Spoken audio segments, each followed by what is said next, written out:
Hey everyone, welcome back. Here's how to fix the Disney Solitaire sound not working on your device.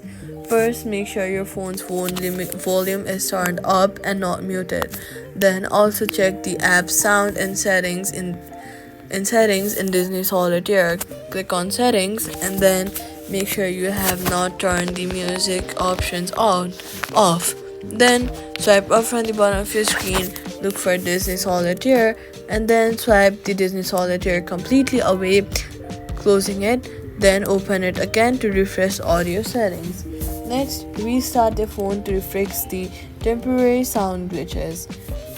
Also, head over to your app store, search for Disney Solitaire, and update your app to the latest version from your app store or Play Store. Updates often fix sound-related bugs.